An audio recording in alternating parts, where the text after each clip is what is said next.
Muy buenas tardes a todos.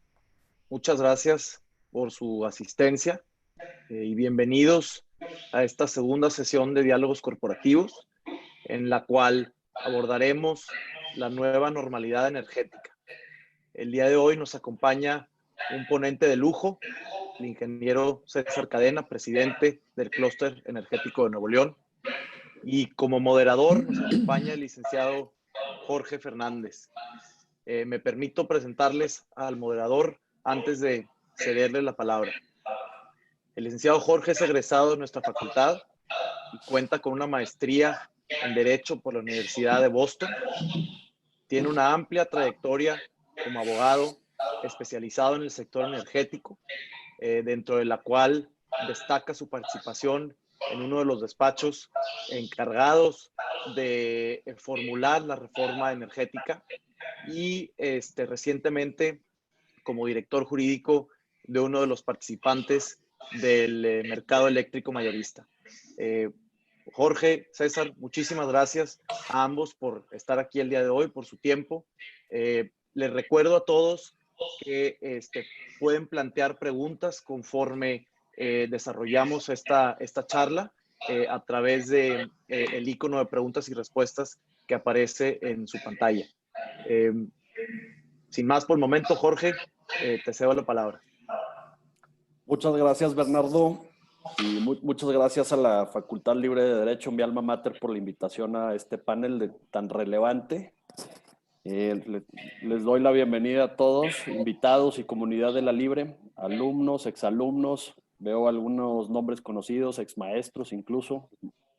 Y bueno, es un placer estar con ustedes para platicar de este tema que recientemente ha sido muy golpeado por esta nueva administración. Como bien el nombre lo indica, pues la idea es tener un diálogo corporativo, hacer una plática amena para llevarnos a un mensaje en el que podemos determinar si la reforma energética es un deportista de alto rendimiento o un enfermo terminal de COVID. Contamos con la honorable presencia del ingeniero César Cadena, que es ingeniero químico por la Universidad Autónoma de Nuevo León, con un MBA por el IPADE.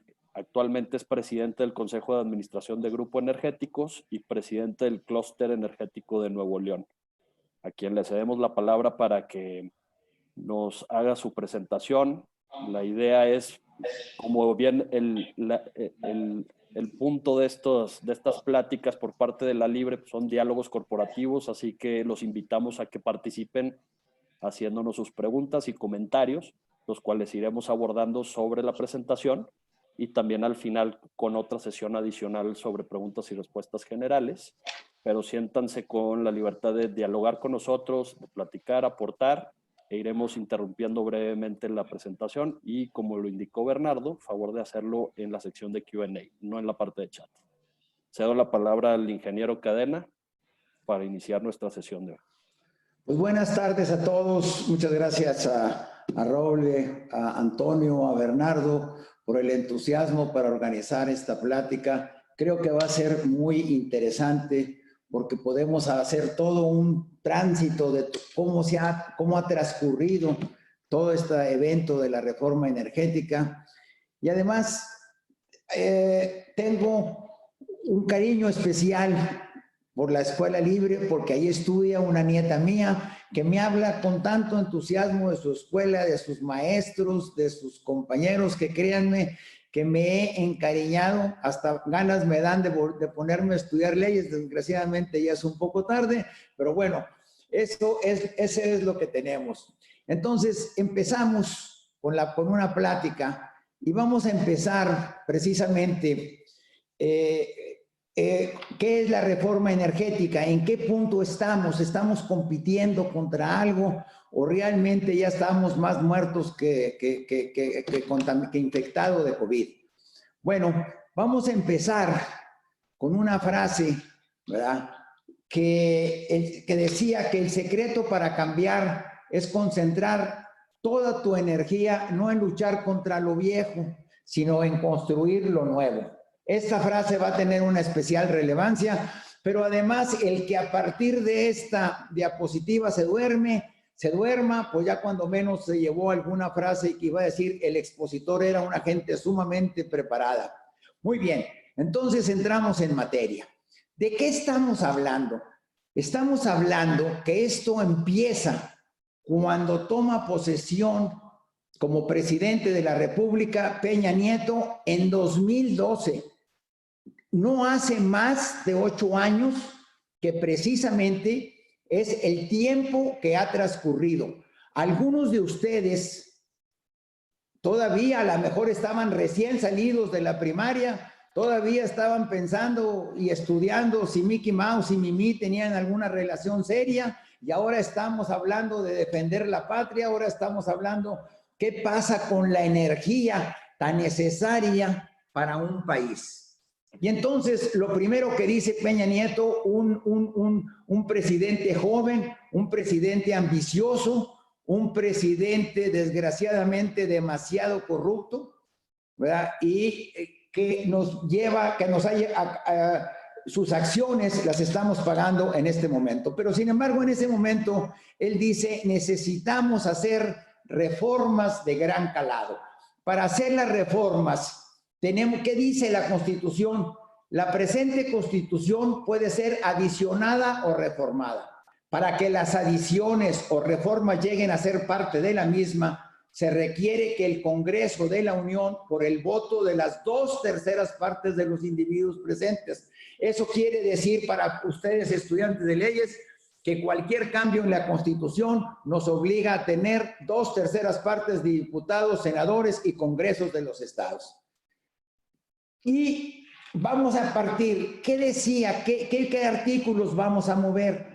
En el caso de la reforma energética teníamos el artículo 25 constitucional, que decía que el sector público tendrá a su cargo de manera exclusiva las áreas estratégicas que se señalan en el artículo 28, manteniendo siempre el gobierno federal la propiedad y el control sobre los organismos. Aquí estamos hablando de que el Estado es el dueño de toda la energía, del petróleo, del gas, etcétera. Y la reformamos. Aparentemente el cambio no es tan importante, sin embargo resulta ser sumamente importante. En las actividades citadas, la ley establecerá las normas relativas a la administración, organización, funcionamiento, procedimiento de contratación y demás actos jurídicos que celebren las empresas productivas del Estado. Ya no somos estratégicos, ahora somos productivos. Pero esto nos obliga que tengamos eficacia, eficiencia, honestidad, productividad, transparencia y rendición de cuentas con base a las mejores prácticas y determinará las demás actividades que podrán realizar. Entonces, ¿cómo logramos hacer los cambios en la Constitución si en aquel momento los votos estaban divididos en 3 partidos, PRI, PAN y PRD? Y entonces firmamos el Pacto por México. Con esto se garantizaba que se pudieran hacer reformas constitucionales. Y se firma el 2 de diciembre de 2012. Aquí vemos la ceremonia, algunos periódicos de la época, donde nos dicen que se firmó el Pacto por México. El eje rector era el fortalecimiento del Estado mexicano, la democratización de la economía y la política, así como la ampliación y aplicación eficaz de los derechos sociales, la participación de los ciudadanos como actores fundamentales en el diseño, la ejecución y la evaluación de políticas públicas. Muy bien. A través del Pacto por México, no solamente se autorizó la reforma energética, se autorizaron 11 reformas estructurales, laboral, de competencia económica, de telecomunicaciones, financiera, hacendaria, política electoral, educativa, en seguridad social, energética, en transparencia y el Código Nacional de Procedimientos Penales. Muy bien. Entonces, la reforma se publicó en 2013. Estamos hablando de menos de 7 años. Y entre los objetivos encontramos lo siguiente que es importante. Mantener la propiedad de la nación sobre los hidrocarburos que se encuentran en el subsuelo. Eso siempre van a ser del Estado. Modernizar y fortalecer sin privatizar Pemex y CFE, así como las empresas productoras de energía, 100% públicas y 100% mexicanas. Permitir que la nación ejerza de manera exclusiva el control del sistema eléctrico nacional en beneficio de un sistema competitivo que permita reducir los precios de la energía eléctrica. Y 4, atraer mayor inversión al sector mexicano. 5, y esto es importantísimo, contar con mayor abasto de energéticos a mejores precios.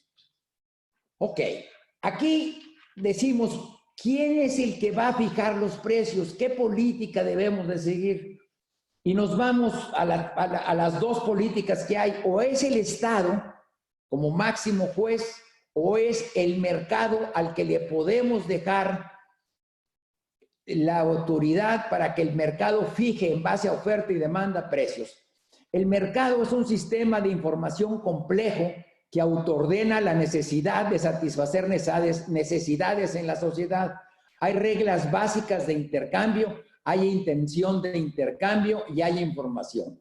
El valor del intercambio lo fijan el comprador y el vendedor en lo particular, aunque usualmente hay parámetros colectivos y experiencia previa del individuo y del sistema. Las reglas deben ser mínimas, claras, aceptadas por todos y útiles para mantener el juego infinito. Lo importante es mantener el juego y poder seguir jugando. En el corto plazo hay ganadores y perdedores. En el largo plazo y en el colectivo, todos somos ganadores. El otro sistema, que es el que el Estado fije precios y condiciones. ¿Cuáles los jugadores del partido? ¿Cuál es el mejor regulador? Los jugadores del partido, compradores y vendedores, crean las reglas con su interacción. Estas cambian y se adaptan con la experiencia. El objetivo siempre es mantener el juego, la oferta y la demanda. El rol del Estado, entonces, es mantener el juego infinito. La regla de dedo debe ser el no intervenir en las reglas, la información o la intención, ya que el otro regulador, y vamos a hablar del otro aspecto, si el Estado es el que va a regular, puede ser el Estado, y encontramos nosotros las siguientes objeciones. El gobierno no tiene ni tendrá nunca la capacidad de cómputo de un mercado. Ningún burócrata, por más inteligente o equipado, puede igualar la inteligencia colectiva del mercado y la infinitud de intenciones. Debe vigilar que no se pongan de acuerdo los vendedores en sus precios. El burócrata o regulador suele tener una intención de control, no entiende o no respeta el autoordenamiento. Las reglas suelen ser artificiales, no emergen y no evolucionan con la experiencia, sino de limitado entendimiento del regulador. Y finalmente el gobierno es una persona o grupo de personas con intereses individuales con intención de poder. Ahora, aquí hablamos ahora de las prioridades. Hoy la pregunta que hacemos el 30 de septiembre es, ¿cuál debe ser la prioridad del gobierno? ¿Proteger la rentabilidad de empresas como Pemex o CFE ineficientes o asegurar que el usuario reciba el suministro de calidad de la manera más barata posible, aunque el bien sea suministrado por una empresa privada? Esa sería la pregunta. Por fuerza, ¿el Estado nos debe proveer los bienes o el privado nos puede proveer los bienes siendo o no más eficiente? Entonces, para que pudiera entrar en vigor la reforma energética, hicimos unos cambios en la Constitución y le pusimos: no constituirán monopolios las funciones que el Estado ejerza de manera exclusiva en las siguientes áreas estratégicas: correos, telégrafos, radiotelegrafía, minerales reactivos y generación de energía nuclear. La planeación y el control del sistema eléctrico nacional, así como el servicio público de transmisión y distribución de energía eléctrica y la exploración y extracción de petróleo y de los demás hidrocarburos. Si ustedes se fijan aquí en esta redacción, con perdón del colegio de abogados tan distinguido que es la Libre, mezclan dos cosas que no son mezclables. La electricidad es algo que produce el humano, y aquí hablamos del servicio eléctrico de transmisión y distribución, y el petróleo es un bien que está en el subsuelo. Son dos cosas totalmente diferentes, sin embargo, pues lo revolvieron. Y entonces, con esto queda señal, empiezan a mover las leyes para que el Congreso de la Unión las expida. Y entonces decimos, oye, ¿y quién va a vigilar que todo esto se ponga en orden y haya un juez, haya una guía? Y entonces, el artículo 28 constitucional nos dice, el Poder Ejecutivo contará con los órganos reguladores coordinados en materia energética, denominados Comisión Nacional de Hidrocarburos y Comisión Reguladora de Energía, en los términos que determine la ley. Eso quiere decir que este Comisión Reguladora de Energía era el órgano máximo que iba a controlar oferta, demanda, precios, condiciones de toda la energía en México. Y entonces decimos, ¿verdad?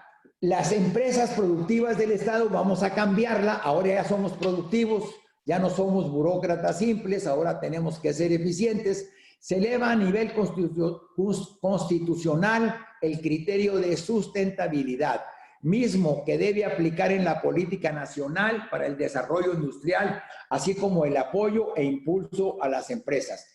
El 27, insistimos otra vez, la propiedad de los hidrocarburos es de la nación, pero ya aclaramos, es posible la participación privada en todas las actividades de la industria petrolera. La nación podrá realizar las actividades de exploración y extracción de hidrocarburos mediante asignaciones a Pemex. Le reconocemos su función a Pemex, pero reconocemos que los privados pueden también entrar. Y el 28 se defiende el Estado diciendo no constituirán monopolios las funciones que el Estado ejerza de manera exclusiva. Se crea el Fondo Mexicano del Petróleo para la estabilización y el desarrollo y se constituyen como órganos reguladores coordinados en materia energética la Comisión Reguladora de Energía, la Comisión Nacional de Hidrocarburos. Estos órganos tendrán personalidad jurídica propia, autonomía técnica y de gestión. Entonces, en la legislación secundaria se expiden 9 leyes y se modifican 12 leyes inexistentes. O sea, realmente se crea un verdadero andamiaje legal donde tenemos no solamente las leyes, los reglamentos, los accesorios, todo lo presente y lo pasado lo ajustan precisamente a esta nueva situación energética. Las nuevas leyes que crean, pues es la ley de hidrocarburos, la industria eléctrica, los órganos reguladores coordinados en materia energética, Petróleos Mexicanos, la Comisión Federal de Electricidad, la Agencia Nacional de Seguridad y Protección del Medio Ambiente, la energía geotérmica, hidrocarburos y el Fondo Mexicano de Petróleo. Prácticamente todas las actividades, ahora sí, ya tenemos nuevas leyes. Pero no contento con esto, también había otras leyes que ya existían y las reformamos y las adaptamos a esta nueva realidad energética. La ley de inversión extranjera, la minera, asociaciones públicas privadas, la administración pública federal, la ley de entidades paraestatales, adquisición, aguas nacionales, deuda pública, derechos y coordinación fiscal. Y nos vamos a los reglamentos. Se expiden 25 reglamentos. Yo creo que todos los abogados que vi en ese entonces en México estaban dedicados a todas estas áreas, porque es increíble. Ponemos 25 nuevos reglamentos de todo tipo de la industria eléctrica, de la Comisión Federal de Electricidad, de hidrocarburos, petróleos mexicanos, energía geotérmica, nueva ley de petróleos mexicanos, actividades de hidrocarburos, bla, bla, bla, bla, bla. Y todavía le seguimos y reformamos otros 25. Que eso se los voy a dejar de tarea para la siguiente plática. Pero al final sí se hizo un andamiaje legal, se hizo perfectamente bien. Existían todos los elementos legales para que precisamente esta actividad se desarrollara. Ahora, vamos a hablar un poquito del juez, porque este juez es el que ahora está en el ojo del huracán. Al hacer las reformas era necesario nombrar a aquellos que las iban a vigilar. Estos organismos son conocidos como órganos reguladores. Los órganos reguladores del sector energético son la Agencia de Seguridad, Energía y Ambiente, que era antes de la Semarnat, la Comisión de Hidrocarburos, que decide en dónde se perfora y en dónde no, el Fondo Mexicano, que recoge el dinero de la perforación, la Comisión Reguladora de Energía y el Centro Nacional de Control de Energía, que es el que se administra toda la generación eléctrica en este país. La comisión, quisiera que lo repasáramos tantito, porque la Comisión Reguladora de Energía, vamos a decir nada más cuál era su misión y su visión. La misión era garantizar las condiciones para la disponibilidad de energéticos en México sea requerida con calidad y a precios competitivos. México necesita que sus energéticos sean de calidad y que sean a precios competitivos. ¿Por qué? Porque las industrias mexicanas compiten contra las industrias americanas, contra las industrias canadienses, y tenemos que tener insumos que sean competitivos o comparables con estos insumos en Estados Unidos, en Canadá. Y la visión, que ahora resulta una verdadera pesadilla, es ser un organismo transparente, eficiente y altamente calificado, cuyas decisiones autónomas establecen un entorno regulatorio eficaz, participativo y confiable para el sector energético en México. Esto es lo que iba a hacer la CRE. ¿Quiénes van a ser los jueces? Pues vamos a llamarles comisionados. Ellos son los sheriffes del pueblo, ellos son los que van a poner el orden precisamente en todos estos cambios que estamos haciendo. Los comisionados son propuestos en ternas por el Ejecutivo y aprobados por el Senado de la República. Su periodo de servicio son de 7 años escalonado. Esto implica que anualmente hay una rotación en el órgano de gobierno. Siempre hay comisionados con experiencia y están entrando otros nuevos sin experiencia. Legalmente solo se puede pedir la renuncia a un comisionado en caso de haber perdido sus derechos de ciudadano, estar sentenciado por algún delito doloso, desempeñar otro tipo de cargo público o privado e incurrir en actos de corrupción. Entonces, las atribuciones, ¿verdad? Además de las atribuciones que le confieren la ley de hidrocarburos, la ley de industria eléctrica y demás leyes aplicables, deberá regular y promover el desarrollo eficiente de las siguientes actividades. Electricidad en todas sus variantes. Variantes nos referimos a la electricidad tradicional, a ciclo combinado, a eólicas, a solares, más la comercialización de la gasolina y el diésel, más el gas LP, más el gas natural. Vamos a entrar aquí un segundito de la parte jurídica donde estamos. Vamos a pasar un poquito a la parte técnica para definir en un minutito qué son cada uno de estas actividades, porque al final nos vamos a dar cuenta de la importancia precisamente de lo que es la energía y las funciones de la CRE. El principio de generación de electricidad, aquí vamos a poner un videíto de 1 minuto, donde vamos a explicar exactamente cómo se genera la electricidad. La combustión de un combustible fósil genera enormes cantidades de calor que servirán para transformar el agua en calor. El vapor a presión que sale de la caldera hace girar las palas de la turbina. Y en el generador, que ahora señalamos, la energía mecánica producida por la turbina se convierte en energía eléctrica. El vapor que sale de la turbina vuelve a transformarse en agua líquida para iniciar el proceso. Es una planta eléctrica tradicional, combustible de gas natural, combustible de carbón. Ahora pasamos a otro caso, que son las plantas de ciclo combinado. En el proceso de generación del ciclo combinado utilizamos turbinas de gas, donde los gases de escape son aprovechados para generar vapor e impulsar a otra turbina. Perdón, ingeniero, una pequeña interrupción. Sí. Justo cuando puso el video, había una música de fondo, entonces no podíamos escuchar la explicación que estaba dando. Ahí va otra vez. Uh-huh. La música de fondo no es de nosotros, ¿verdad? Ah, está en el video. Era del video, correcto. Así es. Ah, bueno, entonces, ¿qué hacemos? Sí, si quiere... ¿Les dejo nomás el video sin explicación? O al contrario, si quiere platicar un poquito más en cuanto a la parte gráfica de lo que estaba explicando respecto al funcionamiento de... Bueno, si vamos a quitarle el audio, entonces empezamos otra vez. Mira, en la parte de la izquierda, ahí de esta calderita, ahí está, vemos, ahí donde está la llama, vemos precisamente en la parte de la izquierda sería el tanque del combustible.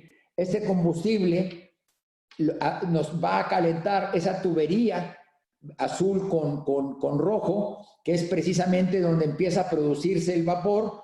El vapor nos mueve la turbina, nos mueve esta turbina y luego esta turbina nos genera la electricidad. Finalmente el agua condensada vuelve a entrar al sistema y se cierra el ciclo. En el caso de la de ciclo combinado, dale, ahí vamos a poner un videito sin música. Ahí explicamos, ahí empieza el ciclo combinado. Es un poquito diferente porque vamos a aprovechar también el calor mucho más eficiente.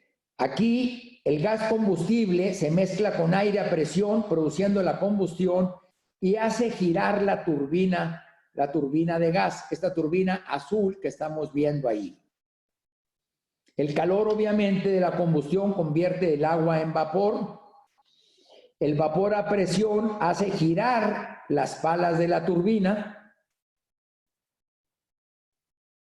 como lo vemos ahí en la parte de abajo, hace girar las palas de la turbina, ahí.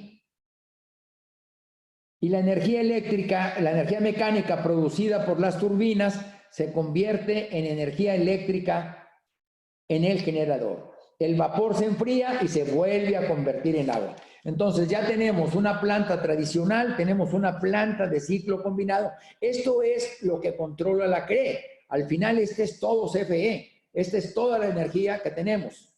Ahora sí, vamos a pasar a otro que es la energía eólica. Las centrales eólicas aprovechan la energía cinética del viento para producir electricidad mediante turbinas.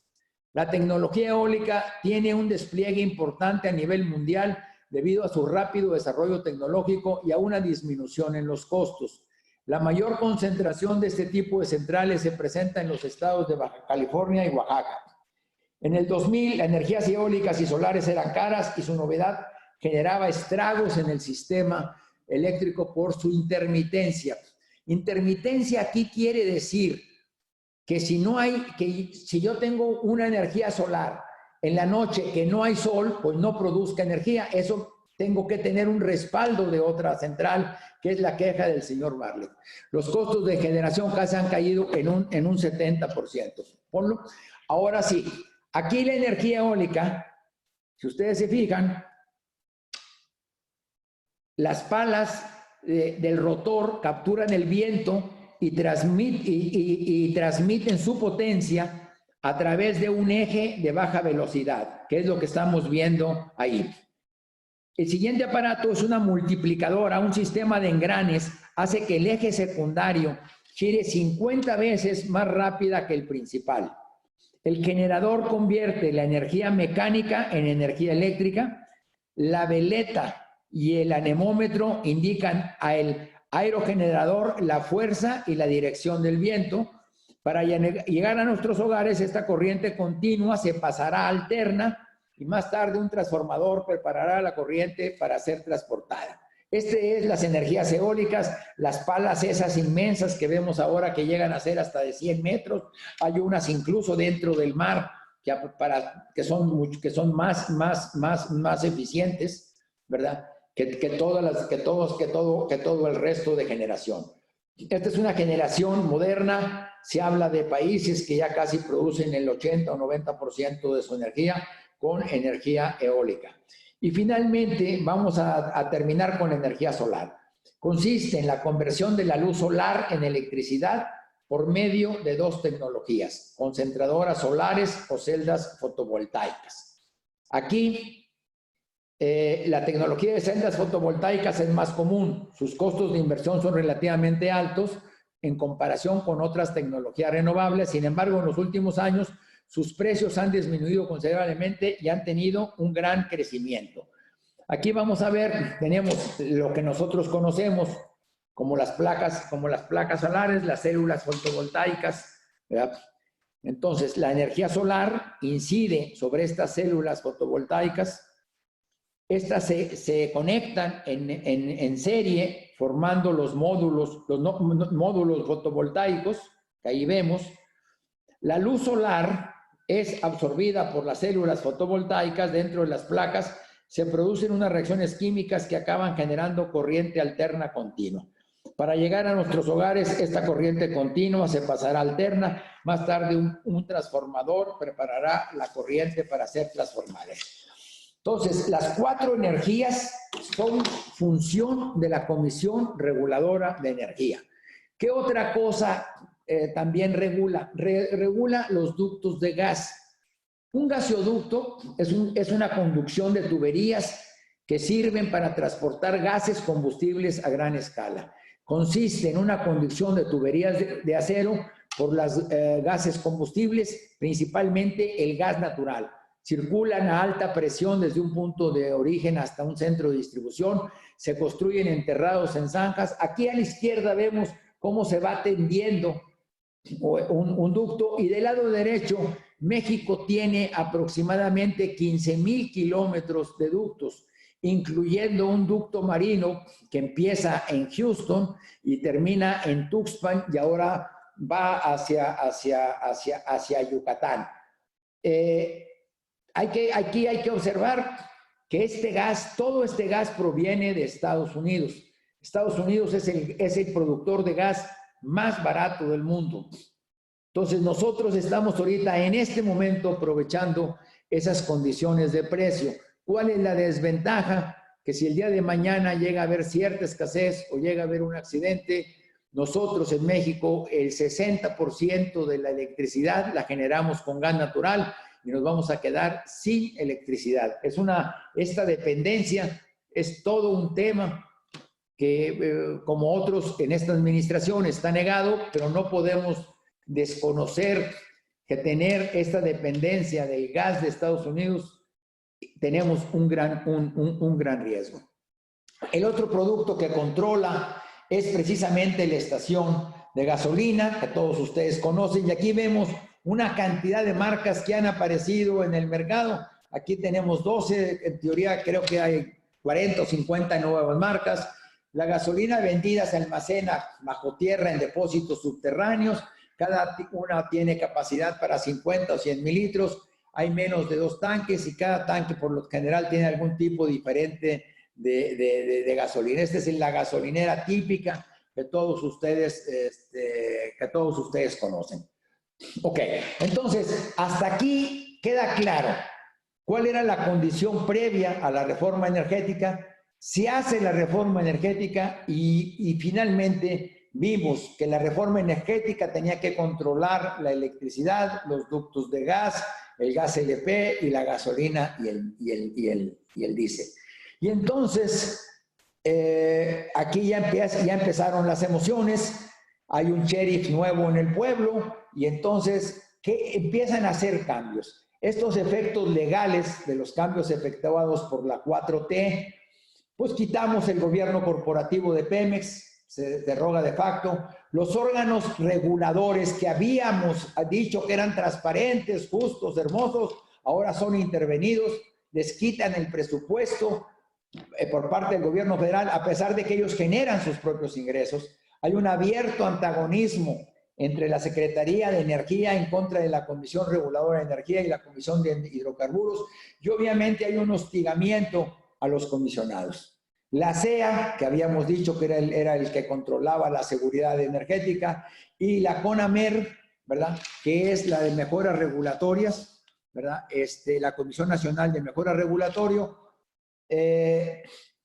sin independencia, se supeditan a Semarnat, la Secretaría de Energía y la CENER. El resumen, acuérdense ustedes, todos los reguladores tienen que ser independientes del gobierno para que precisamente dentro de sus funciones es que el gobierno emita condiciones y legislaciones ajustadas al beneficio general.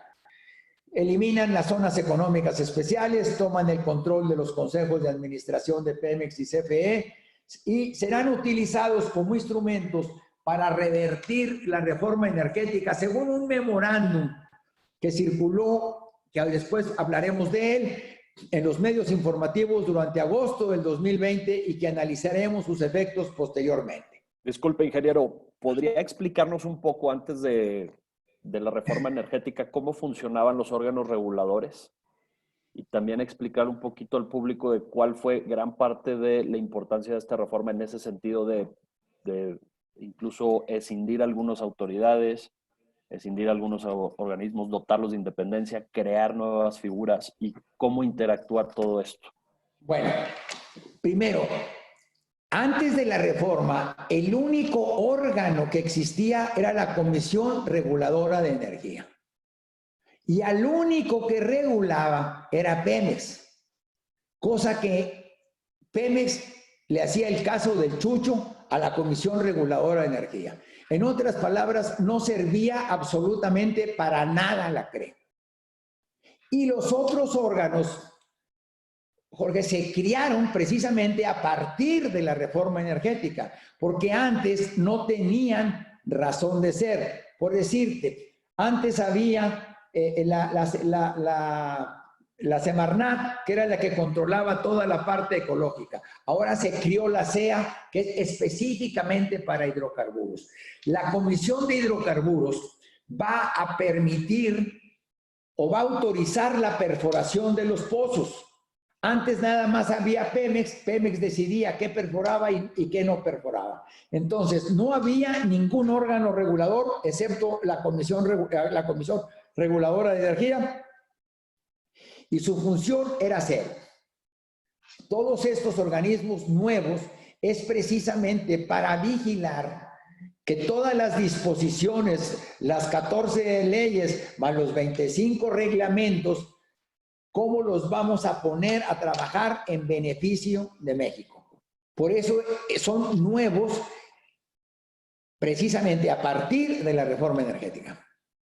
Y en ese sentido también cabe destacar que la creación del mercado eléctrico mayorista y del SENACE y de la propia independencia que se le dotó a raíz de la reforma es algo que hoy en día se está sufriendo un poquito tanto con las renuncias recientes, con también la desbandada de la gente técnica y de la gente que estaba realmente involucrada en su creación y en su puesta en marcha. Y es también un factor muy importante que hay que considerar en base a lo que comentaba de generación, porque hoy en día justo este mercado y el SENACE es el que regula toda la interacción de los generadores con el mercado, hablando un poco de la oferta y demanda que comentaba recientemente, y también con la CFE, que es también con quien interactúa a nivel propiedad del Estado, ¿no? Bueno, totalmente de acuerdo. Lo que pasa es que me parece que estás actuando muy prudente porque te quedas corto. Realmente, el SENACE siempre había sido un organismo administrado por Comisión Federal de Electricidad, porque todas las plantas dependían de Comisión Federal de Electricidad y las despachaban, que es el nombre técnico, cuando yo voy a arrancar una nueva terminal eléctrica para ponerla en operación y que surta determinada zona de energía eléctrica. En base, antes de la reforma, era en base a la conveniencia y a la disponibilidad que tuviera Comisión Federal de Electricidad. En este momento, cuando viene la reforma, tomo el SENACE, lo quito de ahí, lo quito de Comisión Federal de Electricidad, le doy independencia y le digo, mira, tú vas a despachar centrales eléctricas exclusivamente por la conveniencia económica, por precio. Esa es tu misión. Entonces, todos los días los privados Antes de las 6 de la tarde cotizaban y decía el kilowatt vale $1. El SENACE lo ponía en una columna y al día siguiente empezaba a despachar las centrales que vendieran la electricidad más barata que todas. En este momento, ¿qué hacemos? En este momento, dice el árbitro máximo, el que ahora está en Palacio Nacional, dice, hay nuevo juego aquí. Aquí, para empezar, ya no vamos a despachar por precio o por conveniencia.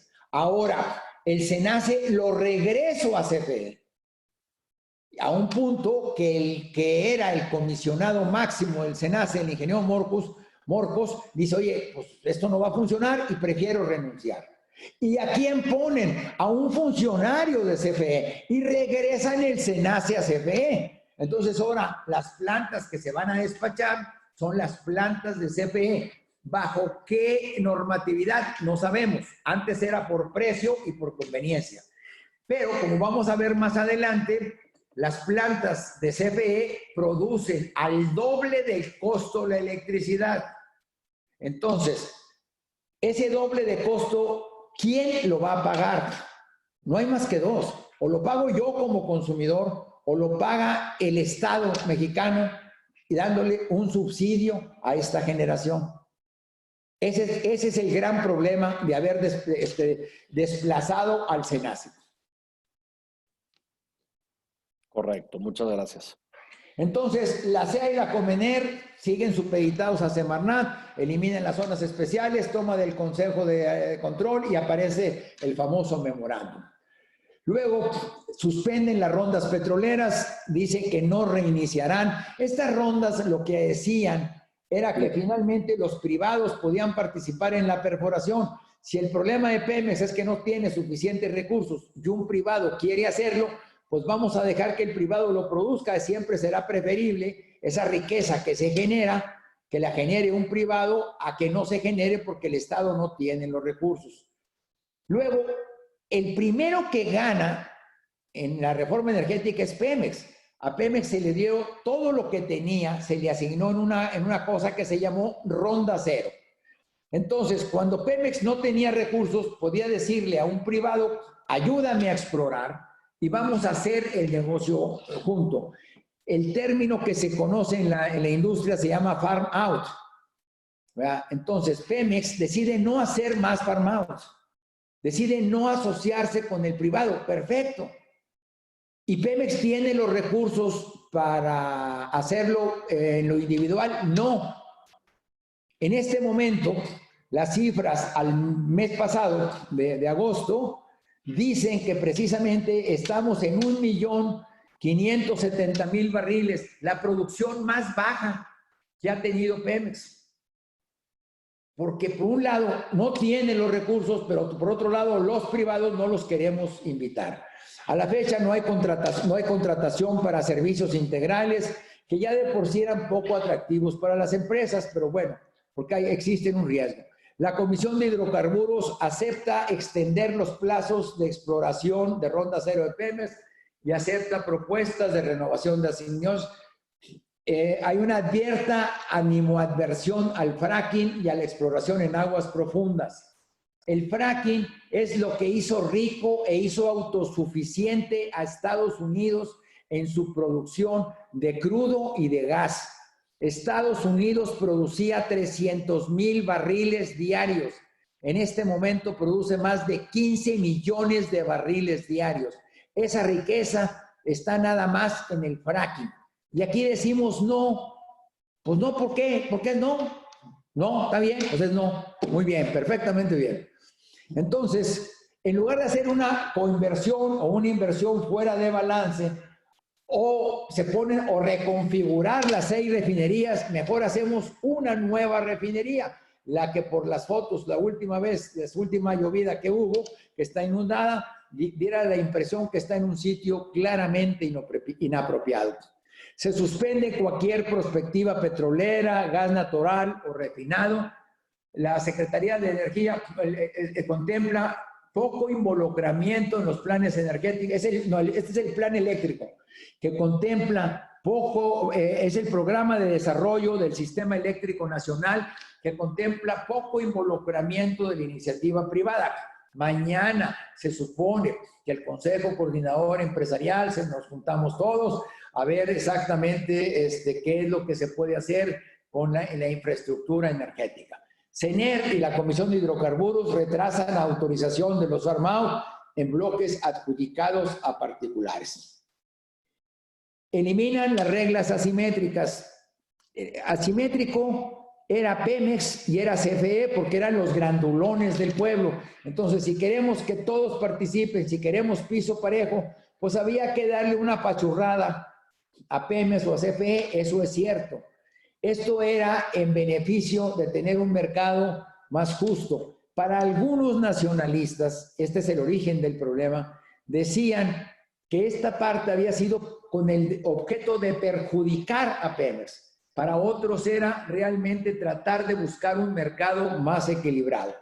Pero bueno, hay una supresión de temporada abierta de Cenegas, a pesar de su mandato legal, abiertamente discrimina a favor de Pemex y CFE. Hay una modificación de las NOMS a favor de Pemex. En teoría, ya debería Pemex nada más producir diésel bajo azufre en beneficio de la salud de los mexicanos. Y ya dijeron que definitivamente no importa que el diésel o la gasolina puede tener altos niveles de azufre. Supongo que harán una conclusión, pues si aquí en Monterrey realmente la gente come chicharrones de la Ramos, hombre, pues un poco de azufre en el diésel, no sean tan exagerados. Los 7 sistemas de transporte anclados por CFE suspendidos y en arbitraje. Hay un endurecimiento en los requisitos de importación para petrolíferos por parte de CENER y el SAT. Cenegas suspende o endurece los requisitos para la firma de contratos de servicio de transporte. Establece el SAT barreras a registro en el padrón de importadores. Hay un letargo en otorgar permisos de la CRE. Ahora duran 2 meses, 3 meses y después de la pandemia pueden ser hasta 6 meses.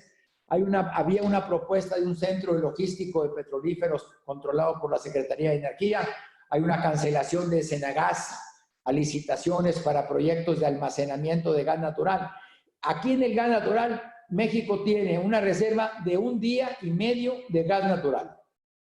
Esa es la razón por la cual la lógica dice que deberíamos fomentar la infraestructura de almacenamiento. Hay una constante exhibición del gobierno federal a estaciones de servicio cuyos precios se consideran altos. Hay una dilación en otorgamientos de permisos para expendios de combustibles a marcas no Pemex o cesión de permisos. Hay una dilación excesiva y revocación a permisos de importación de petrolíferos. Y hay una intención de integrar productos privados al Cistrangas, anulación fáctica de la economía en gestión del regulador. Las subastas de energía suspendidas, lo cual entre otras pone el riesgo de cumplimiento de las metas de energías limpias y cambio climático. El programa de productor independiente de energía, CENER recomienda la cancelación del mercado de energías limpias. Prodecen abiertamente en contra de proyectos legados.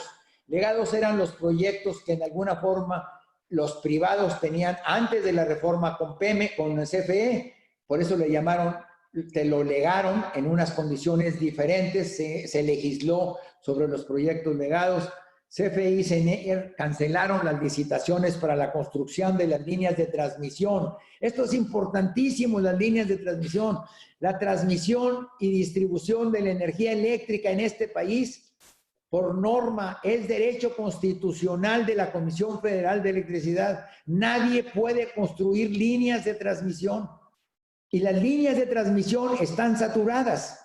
Y CFE no tiene recursos para invertir en las líneas de transmisión y no deja que privados y públicos inviertan porque nos vamos a quedar sin electricidad. Ok. En ese sentido, ingeniero, ¿nos podría platicar un poco de las subastas de energía eléctrica, en qué consistían las mismas, los beneficios que trajeron también en su momento? Sí, cómo no. Y ahorita, sí, esta pregunta te la contesto un segundito más adelante, donde ponemos unas gráficas de los precios y ahí hablamos un poquito al detalle, Jorge. Ahorita regreso a esa pregunta en un segundito. Excelente. Se modifican los términos de estricta separación legal y funcional de la CFE vía acuerdo de la CENER. El SENACE, a pesar de su mandato, abiertamente discrimina a favor de CFE. Acuerdo del SENACE, no entrada en operación de energías limpias, acusando a la pandemia. Políticas de confiabilidad de CENER, ordena a la CRE, al SENACE y otros tomar medidas que claramente perjudican a las energías renovables, favoreciendo el despacho de centrales eléctricas de CFE. Hay un aumento desproporcionado en tarifas de porteo. Como decíamos, la transmisión es un derecho de CFE. Entonces, si te cobra, hubo incrementos en esta transmisión, en el porteo, hasta del 500%. Ahí podría explicar un poco de la interacción de las plantas de generación que nos mostró hace rato, cómo interactúa con la parte de transmisión y distribución para efectos del sistema eléctrico y cómo funciona el mismo. Ok, aquí cuando existe una planta de un privado o de CFE y está generando, acuérdense que excepto Mérida y Baja California, todo el país está interconectado. Tenemos producción del sur, las grandes hidroeléctricas, tenemos producción en el norte. Entonces, cuando falta electricidad en Torreón y en Torreón no hay planta, el sistema arranca las plantas de Monterrey, las alimenta a la red de transmisión y hace llegar esa energía a Torreón. Por eso es importantísimo el sistema de transmisión. Cuando una planta eólica o solar, que la vamos a ubicar donde haya más sol o donde haya más aire, necesita precisamente de un sistema de transmisión eficiente para hacerla llegar a los puntos de consumo. Si no me dan acceso, esa planta nunca va a operar. Ese es el problema de lo que quiere decir este porteo. Las que ya existían en convenio le llamaron tarifa estampillas y luego había otro esquema que las plantas las de energías alternativas, eólicas o solares, que eran energías limpias, podían, para completar el Acuerdo de París, te doy certificados de energía limpia. Estos certificados prácticamente los cancelan a favor de CFE e incluso algunas publicaciones que ya existían en el diario oficial arbitrariamente las dejan de publicar y no entran precisamente su ejecución, como ustedes conocen perfectamente la ley, que dice esta ley entrará un día después de su publicación. No permiten que el diario oficial las publique y entonces quedan en un limbo legal, ¿verdad? Entonces, todavía, pues hay todavía mucho más asuntos que precisamente cancelaron las reglas de alternativas, el sindicato de la CFE para regresar a los beneficios de pensiones, una barbaridad. Todos los países estamos tratando, debido al envejecimiento de la población y a su estado de salud, de aumentar la edad de los pensionados. Pero aquí, como somos muy fregones, los regresamos a creo que 50 años otra vez. Y si alguien cumple 50 años, en CFE ya es otra vez jubilable con todo su sueldo, con un salario dinámico, etcétera, etcétera, etcétera, ¿verdad? Y entonces, dentro de estos cambios, pues ahora tenemos una serie de disputas legales entre la energía renovable, la CENER y CFE.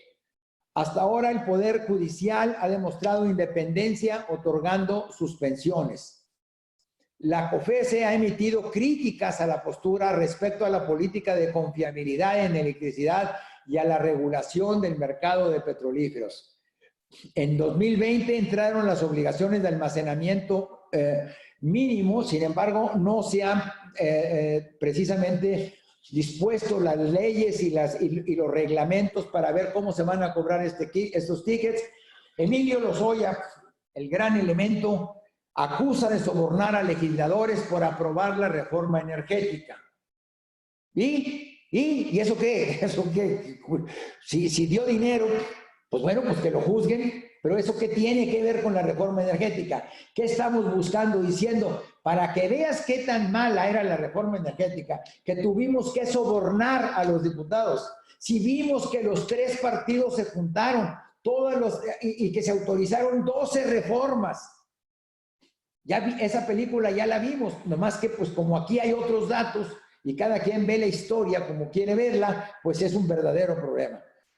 Entonces, hasta ahora los contratos de exploración y extracción de hidrocarburos se han respetado, es cierto. Existe temor de posibles medidas que se van a equiparar a expropiación o denegación de permisos o límites de impedimento de la exportación, cuotas de producción por la OPEP y a algunas zonificaciones en ENER, Comisión de Hidrocarburos, que sería prácticamente juez y parte. Luego llegan, estos son lo que les dice nuestro presidente, les dice precisamente a estos comisionados de los reguladores: oigan, a ver, o ustedes, nada de piso parejo, nada de ser honestos, nada de transparente, nada de buscar el beneficio de México, que era la misión y la visión precisamente de la CRE. Aquí yo te voy a decir lo que tú tienes que hacer. Tú necesitas beneficiar a Pemex y a CFE en estos 17 puntos prioritarios. No importa lo que tengas que hacer, y si no lo haces, yo voy a cambiar la Constitución para que tú lo puedas hacer. Perfectamente bien. Y les manda en 22 de agosto un memorándum de 17 puntos con las reglas muy claras de cómo debían de cambiar y cuál debería ser su comportamiento. Repetimos, precisamente por eso hice hincapié, que la CRE debería de buscar la transparencia y la independencia del gobierno para poder buscar el beneficio de todos, no una política de gobierno. Y entonces, ahora Jorge hacía hace rato una pregunta de cómo funcionaban las subastas eléctricas. El gobierno había abierto la participación y la discusión sobre la legalidad de la participación. Aquí estamos hablando, el gobierno dice: no quiero que participen los privados. Antes, cuando se hacían las subastas, la subasta quiere decir que alguien decía el SENACE: necesito 1000 kilowatts de energía eólica. ¿Quién me la va a proporcionar? Y entonces tú ofertabas. Y curiosamente se llegó a ofertar a los precios más baratos del mundo, sobre 45 centavos el kilowatt. Eso quiere decir que el privado construía a su riesgo y él tenía que producir a 45 centavos. Y yo, consumidor, recibía un cobro de 45 centavos. Eso es lo que quería decir la subasta. Sin embargo, ahora estamos quitando esa participación. La pregunta es: ¿la participación privada en la generación eléctrica en México es buena o es mala? Las principales críticas son: la energía en México es cara porque la producen generadores privados. Los generadores privados son una carga financiera para CFE. Los generadores privados desplazan la energía para CFE. El marco jurídico actual tiene como objetivo destruir a Pemex y a CFE, y el crecimiento anárquico de las centrales renovables privadas pone en riesgo la confiabilidad y la estabilidad del sistema. Las grandes corporaciones no cumplen con sus obligaciones fiscales. Aquí el sheriff le disparó a todos, acabó con todos los enemigos, amigos, el cantinero, las muchachas, acabó con todos, porque todo lo que están haciendo los privados es malo.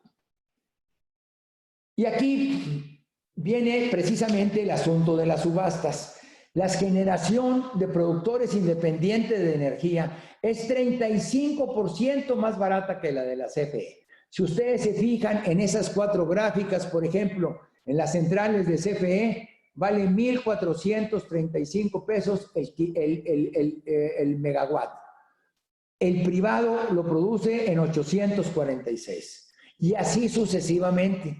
¿Por qué? Porque son plantas más nuevas, porque son plantas con tecnología de punta, porque son plantas operadas con el personal suficiente nada más. La energía renovable cuesta un 30% más barato que los combustibles de las centrales. Este es el resumen del beneficio de las subastas eléctricas. ¿Verdad? Luego, y aquí tratamos de contestar algunas de las preguntas que hacían de críticas a los privados. Los generadores privados desplazan la energía barata y renovable de la CFE. Y contestamos, los generadores privados no desplazan generación alguna de CFE, ni cara ni barata. Simplemente la CFE no tiene la capacidad para atender por sí misma el consumo o la demanda del sistema eléctrico nacional. La electricidad en México es cara porque las empresas privadas producen un 50% de la energía con costos más altos. Falso. La generación privada en México tiene costos menores a los de la CFE. El análisis y discusión se encuentran en otro estudio. Se demuestra que la generación privada ha contribuido no solo a disminuir los costos de generación del sistema, sino también las tarifas del suministro básico. La energía eléctrica se le compraba a los generadores privados, era más cara y por lo tanto tenía que aumentar el precio de la luz. La mayor participación de los productores independientes de energía pudo haber influido a la baja de los precios medios de la energía pagados por el consumidor. En este sentido, limitar la entrada a centrales eólicas y solares ganadoras de las subastas aumentará el costo de generación y por lo tanto las tarifas de suministro no solo no bajan, sino que incrementarán en ausencia de mayores subsidios. La CFE se fortalece si se limita la generación privada. Solo así se podrá lograr el compromiso de que no aumente el precio de la luz. Las plantas de generación de CFE son viejas, obsoletas y carentes de mantenimiento. La participación de los privados en la industria eléctrica le permite al país contar con energía más barata, eficiente y limpia en beneficio de los consumidores y la competitividad del país en general. La CFE está haciendo un esfuerzo para garantizar que no aumente el precio de la energía a través de la reducción de sus costos y los particulares no están colaborando en este esfuerzo. CFE tiene contratos leoninos con ellos. Los contratos de los productores independientes de energía resultaron de licitaciones competitivas y transparentes. Gracias a ello, la CFE cuenta con generación barata. La gran mayoría de estos contratos tienen créditos de la Banca de Desarrollo Nacional e Internacional que no hubieran participado si los contratos no fueran competitivos y transparentes. De este memorándum del día 22, ahora el 29, ayer, Sergio Sarmiento publica un comentario que se los quiero leer. El 22 de septiembre se llevó a cabo una reunión de nuestros reguladores de energía. No era mucho lo que tenían que discutir porque los funcionarios independientes fueron ya destituidos o desplazados de organismos como la Comisión Reguladora de Energía, la Comisión Nacional de Hidrocarburos y el Centro Nacional de Control de Gas Natural. Ahora sí, los nuevos, ahora sí, de lealtad ciega, simplemente avalaron una propuesta de 17 puntos del presidente López Obrador, expedida el 22 de julio. El propósito es dar nuevamente a Pemex y a la Comisión Federal de Electricidad un papel hegemónico en la producción y distribución de combustibles y energía. La contrarreforma es radical, pero no se toma la molestia de modificar la Constitución, la cual sigue garantizando la competencia en estos campos. Los hidrocarburos que se planteó que no retoman las rondas petroleras durante este sexenio y tampoco se otorgarán nuevos permisos de gasolineras, terminales de abastecimiento ni importación de combustible. Tampoco se otorgarán nuevos permisos de gasolineras, terminales de abastecimiento ni importación de combustibles.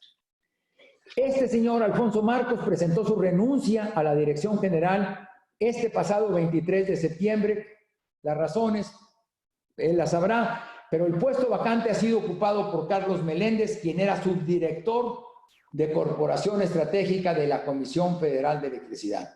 Marcos ocupó el cargo desde el primer día del gobierno del presidente López Obrador y tras su salida quedan inconclusos una serie de juicios y amparos solicitados por participantes del mercado eléctrico por haberles negado la interconexión de fuentes renovables de energía como la eólica y la solar.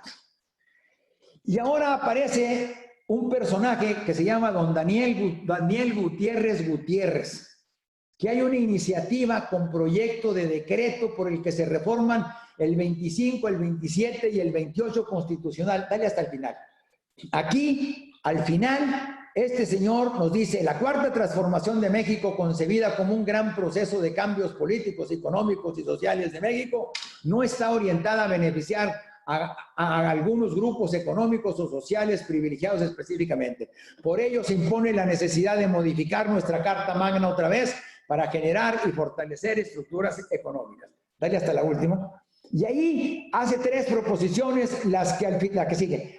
Hace tres proposiciones y dice: tratándose de petróleo y de los carburos de hidrógeno sólidos, líquidos o gaseosos o minerales radioactivos, no se otorgarán concesiones ni contratos, ni subsistirán los que en su caso se hayan otorgado, y la nación llevará la explotación de esos productos en los términos que señale la ley reglamentaria respectiva. Corresponde exclusivamente a la nación generar, conducir, transformar, distribuir y abastecer energía eléctrica que tenga por objeto la prestación de servicio público. En esta materia no se otorgarán concesiones a los particulares y la nación aprovechará los bienes y recursos naturales que se requieran para dichos fines. Esto se llama bolas, don Cuco. Exactamente, vamos a regresar donde nos encontrábamos en diciembre del 2012.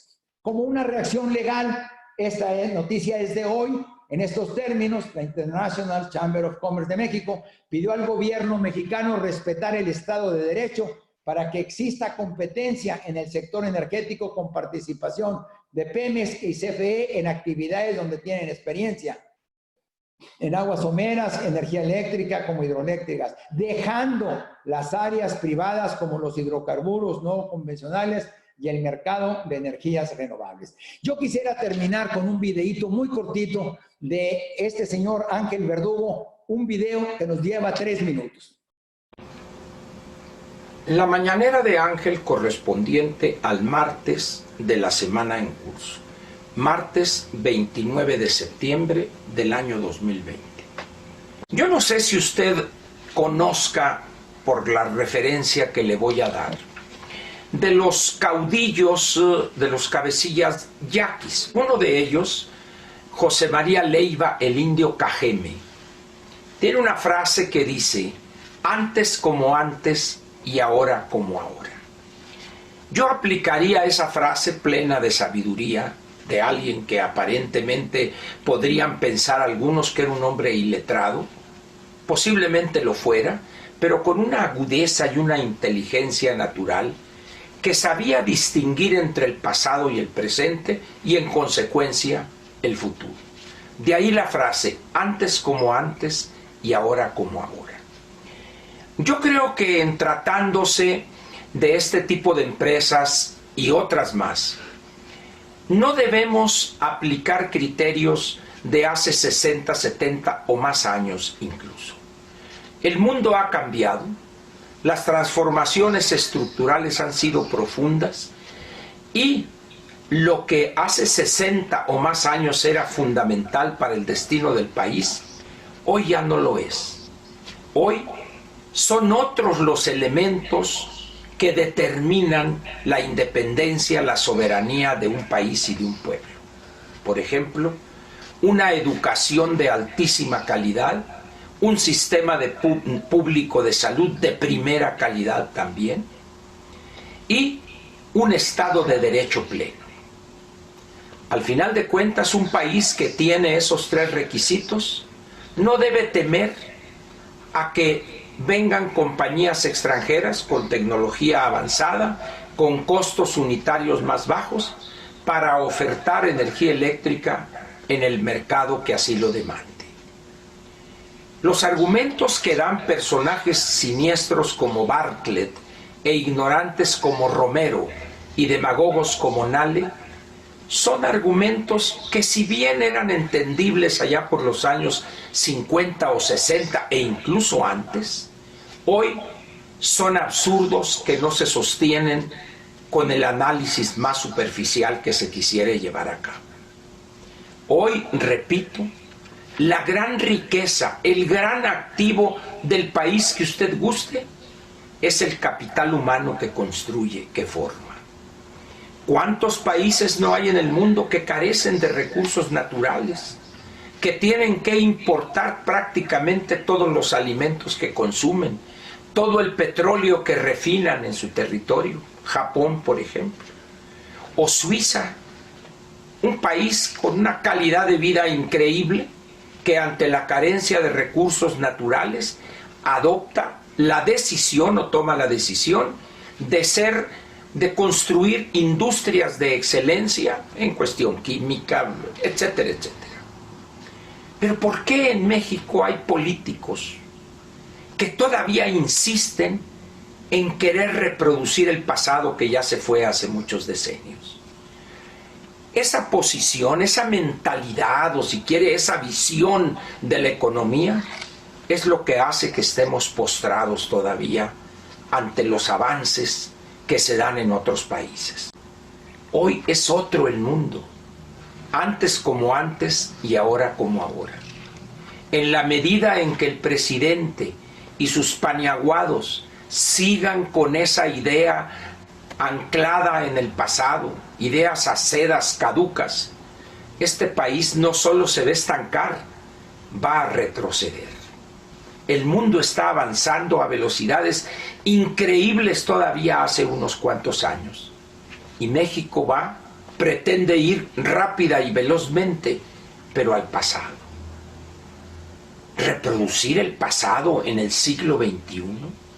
¿En cabeza de quién cabe esa locura?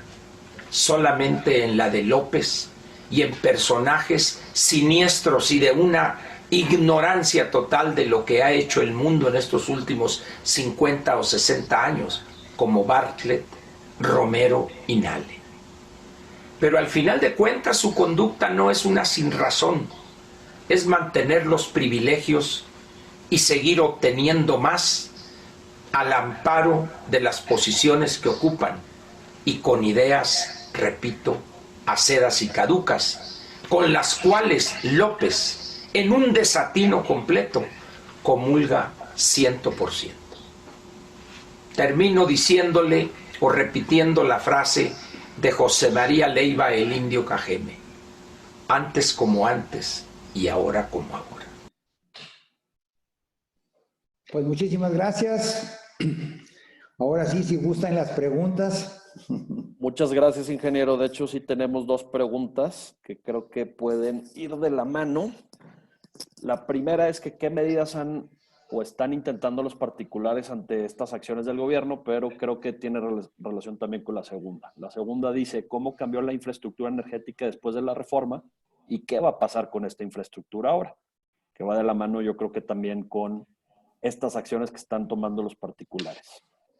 Bueno, la primera es una muy buena oportunidad para los egresados de la Libre de Derecho, porque ahora todos los procesos tendrán que ser judiciales, todos los procesos tendrán que pelearse, toda la gente que invirtió, y esa es la paradoja precisamente mayor en esta situación, es que los cambios energéticos se dieron hace 4 años. Hay empresas que ya terminaron de construir y una vez que acabo con la construcción, acabo con mis instalaciones, ahora me dicen que no puedo ponerlas a funcionar, ahora me dicen que hay nuevas reglas. Yo creo que las compañías ahorita, las europeas, que es en la parte eléctrica, se han unido con poca presión porque la presión que puede hacer Europa es poca. Sin embargo, las compañías americanas que están en toda la infraestructura precisamente de la venta de combustibles, esos no se van a ir a ningún arbitraje porque los arbitrajes duran 5 años. Esos se van a ir con el señor Trump o con el señor Biden. Como niño le va a llorar, como ya se presentaron en el API las quejas, de que México no estaba respetando las reglas, me dijeron que invirtiera, ya terminé en mi central de almacenamiento y ahora me dicen que no puede entrar en operación. Lo que va a hacer es, si allá se hace presión, aquí yo creo que van a hacer caso. Lo más triste y lo más paradójico es que las empresas mexicanas que invertimos aquí, como diría el Chapulín Colorado, ahora sí no tenemos quien nos defienda. Ahora sí nosotros somos los que estamos fregados. O me hago gringo para que Trump me haga caso. Porque aquí en México no nos están haciendo caso, nos están satanizando. Somos los malos de la película. Nosotros invertimos en una infraestructura que Pemex no tenía. Ya se nos olvidó cuántos días se quedó el país sin abastecerse de combustible. Esa fue la razón de que hubiera terminales de almacenamiento. Entonces, ¿qué va a pasar? Pues yo supongo, uno es, se van a judicializar los procesos. Dos, nos haremos más religiosos y empezaremos a invocar a la Virgen de Guadalupe. O tres, iremos al fuerte, al atirantado para colgarnos. Pues no sé, cada quien depende en la situación en la que estará parado para saber qué es lo que va a hacer. Pero definitivamente no son tiempos buenos, ¿eh? Ahora, considerando que estos proyectos tienen una vida útil considerablemente larga, de al menos 25 o 30 años, y considerando que también tenemos una administración sexenial en la que ya vamos en el segundo año, ¿cuál es la visión de la iniciativa privada en ese sentido? Hablando también de cuantificaciones y repercusiones económicas que se están dando a raíz de este tipo de cambio de políticas, en contra también de toda la tendencia global que mencionaba Ángel Verdugo también. Desgraciadamente, porque todos estos proyectos están apalancados financieramente. ¿Por qué? Porque normalmente las empresas, o por política, o porque no cuentan con los recursos suficientes, hago una proyección financiera, voy con un banco y le digo, yo voy a hacer una terminal, este es mi programa de gobierno, esta es mi inversión, y así va a empezar la recuperación. Y ahorita llevo invertido 100 pesos.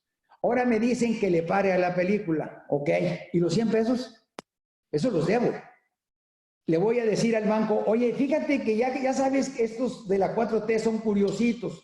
Entonces, oye, ¿te vas a esperar a cobrarme intereses 4 años, 3 años, 2 años, 5 años? ¿Pero qué vas a hacer? No sé, es que no sé lo que van a hacer ellos. Y estoy pidiéndole a la Virgen que el día 20, que en la elección del 24, pues no me lo reelijan. Y donde lo reelijan, pues ahora sí, estamos fregados. Realmente el panorama es sumamente incierto. De acuerdo. Tenemos un comentario que dice, se dio a conocer que varios inversionistas institucionales de origen foráneo en el sector energético, tales como Blackstone, Actis, Mitsui y GE Gas Power, están considerando salir del país, dados los cambios de dirección del gobierno federal en materia regulatoria. Esta noticia es muy mala dada la trascendencia de estos jugadores y manda una señal para los inversionistas en otros sectores productivos. Es totalmente cierta y la noticia es de hoy. El que hace la pregunta se ve que está informado de las noticias del día de hoy.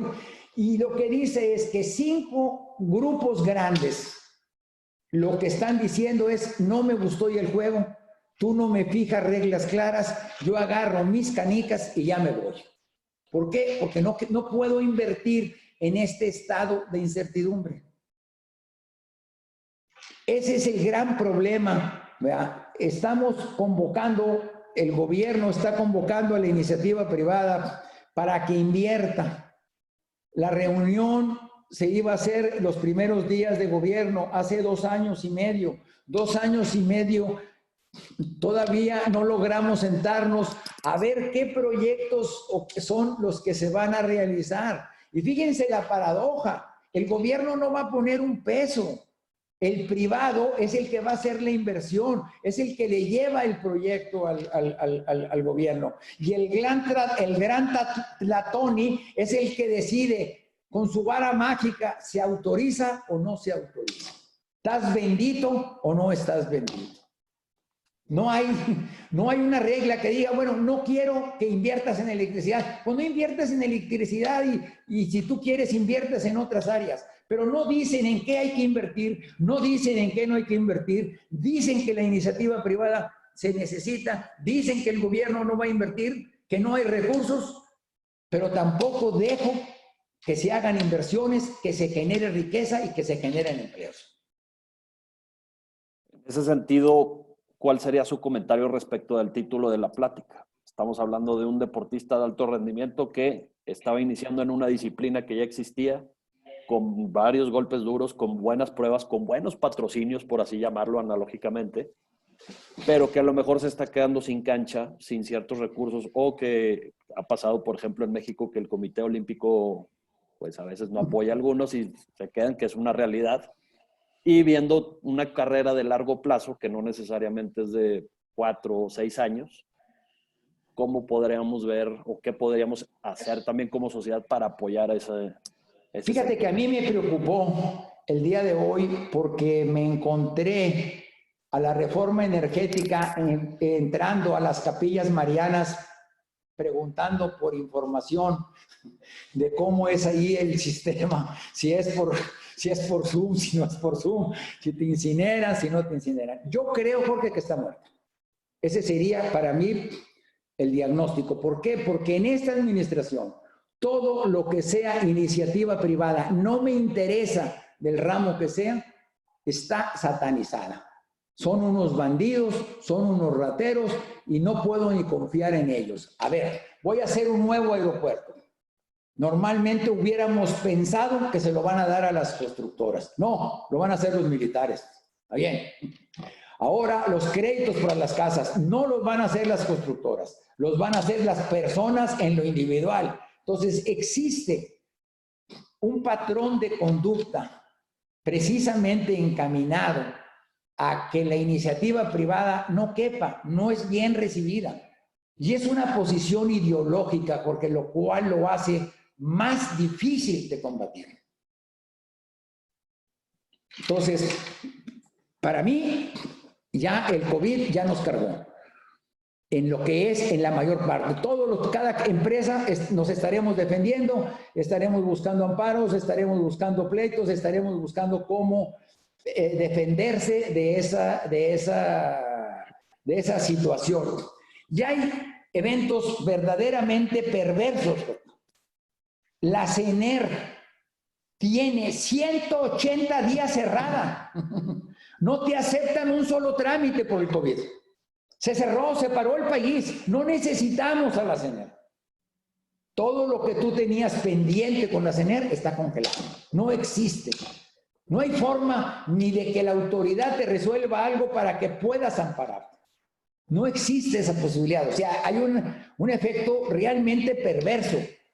Es aprovechar todas estas situaciones precisamente porque no quiero que camine nadie. Y eso es lo triste. Podría yo pensar que a lo mejor no caminen las empresas extranjeras. No creo que estemos para eso, pero bueno, vamos a darle todavía el beneficio de la duda. Pero no caminan ni las extranjeras, no caminan ni las nacionales, no caminan ni Pemex, las que en teoría pretendemos beneficiar. De acuerdo, tenemos otra pregunta que va más o menos en ese sentido. Dice, sin los privados, ¿qué porcentaje de la demanda energética puede satisfacer el gobierno? Y perdón que los interrumpa, pero me parece que por cuestión de tiempo contestamos esta pregunta y concluimos. La pregunta era, ¿cuál era, Jorge? Sin los privados, ¿qué porcentaje de la demanda energética puede satisfacer el gobierno? Sin los privados, pues nada más el 60%, porque lo que se ha dicho públicamente es que CFE va a producir el 60% y los privados son el 40%. Si le cierro los privados, voy a producir nada más el 60%. ¿Qué es el problema de fondo de una central eléctrica? Que una central eléctrica tarda 5 años en construirse, 5 años. Entonces yo necesito desde ahorita saber mis necesidades de la industria los siguientes 5 años para construir la planta desde ahorita y que esté lista. Lo que va a pasar es que cuando estemos listos y el país crezca y tengamos desarrollo, no vamos a tener electricidad. porque no estuvimos preparados. Y de esa manera, complementando un poco también a la falta de infraestructura, pues tampoco puedes tener proyectos nuevos y eso va a generar también costos más altos, va a generar congestiones y va a generar apagones, básicamente, de manera muy superficial. No se les olvide que las empresas mexicanas que están en el TECMEC compiten con precios de Estados Unidos y con precios de Canadá. Tenemos que ser competitivos. La electricidad no puede costar lo que nosotros queremos, como la mano de obra o la gasolina. Tiene que estar alineada a los precios internacionales. Claro. Muy bien, pues se nos terminó el tiempo. Ingeniero César, licenciado Jorge, muchísimas gracias por su participación en este foro. Creo que fue una plática sumamente interesante respecto pues, de un tema altamente relevante desde un punto de vista político, social, económico. Les agradezco nuevamente su participación en este foro. A todos nuestros asistentes les agradezco su tiempo, haberse conectado y los esperamos aquí el 28 de octubre en la próxima sesión de diálogos corporativos. Muchas gracias y buenas noches. Muchas gracias por la invitación, Bernardo, y muchas gracias a la Libra. Buenas noches a todos. Buenas noches.